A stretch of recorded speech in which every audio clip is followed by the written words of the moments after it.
ViaSpook presenta Aprende con ViaSpook.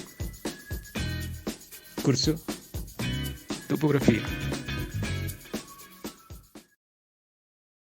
Como parte de la solución, en esta oportunidad se presentará la parte 1, la pregunta 1 del examen.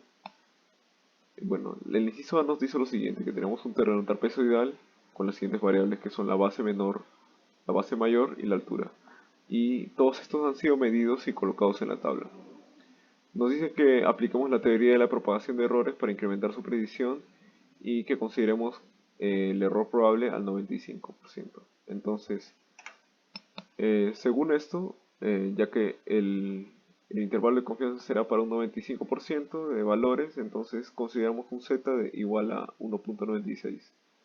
Y bueno, esto nos permitirá calcular el intervalo de confianza. El error al 95% nos servirá para calcular con la fórmula el, el error total al obtener el área. Entonces, lo único que tendríamos que hacer sería calcular el error y además de eso, en función de cada una de las variables, derivar parcialmente la función que sería el área. Entonces tenemos que expresar el área en función de la base mayor, la base menor y la altura. Entonces eso es bastante sencillo también y se va a mostrar a continuación. Bien, lo siguiente sería calcular el promedio, la desviación estándar y 1.96 veces la desviación estándar, que sería el error al 95%.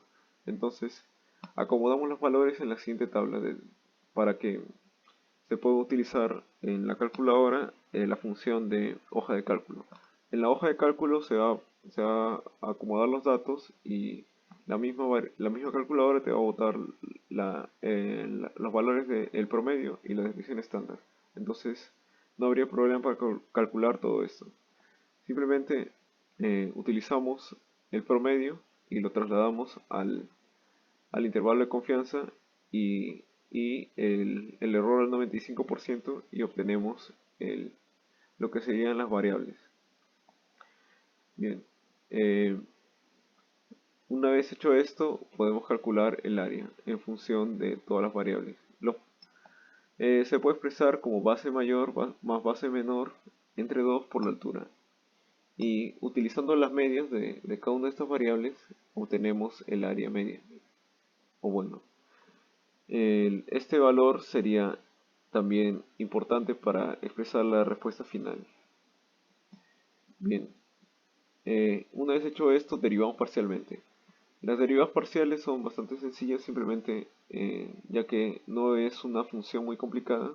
Entonces, en primer lugar tendríamos la derivada del área en función de la base mayor y tendríamos un valor de 9.45, ya que la respuesta sería h medios. Y lo mismo sería para la base menor.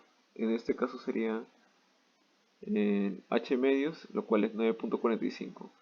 Finalmente derivamos en función de h y obtenemos base mayor entre 2 y base menor entre 2. Sumamos y obtenemos un valor igual a 25.404. Para calcular esto, lo que hemos considerado ha sido las medias. Entonces, una vez obtenido esto, simplemente lo trasladamos a la fórmula.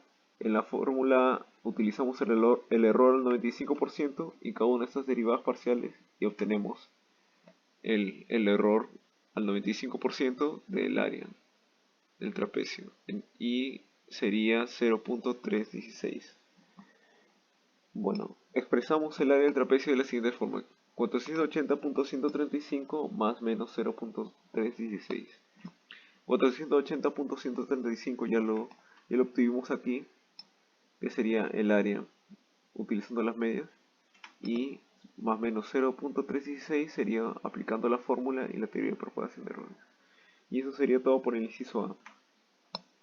Entonces, para la parte B nos dice si nos preguntaron si hay un valor que se pueda considerar una equivocación en la tabla. Y bueno, Em, Se sabe que una equivocación es un error bastante grande, bastante considerable, que no es posible compensarlo y no es constante porque para que sea constante tiene que presentarse por cuestiones ambientales o, o por factores que escapan al control del usuario al que realizó la medición. Entonces, eh, como estos son equivocaciones, entonces dependen más del usuario que midió estos valores y por lo tanto no se deben aún más a una mala praxis. Entonces, para reconocerlos, se nos da el siguiente criterio, que es que el residuo tiene que ser mayor a 3 veces la desviación estándar. Y en base a este criterio obtenemos lo siguiente. Ya que el residuo tiene que ser 3 veces mayor a la desviación estándar, simplemente lo que se ha procedido es a sumar la media más 3 veces la desviación estándar para obtener el valor máximo que se puede considerar y restarlo para obtener el mínimo.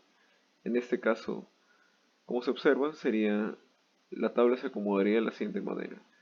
Este sería el valor mínimo, lo cual significa que si alguno de los valores de la tabla se encuentra por debajo de este, sería una equivocación. Y lo mismo aplicaría para el máximo, porque si uno de estos valores es mayor a este, entonces se considera una equivocación. Y bueno, como se observa en la tabla, ninguno de los valores se consideran equivocaciones, simplemente por inspección simple. Entonces, esa sería la respuesta final, ya que ninguno de los valores se puede considerar una equivocación. Ya. Gracias por la atención.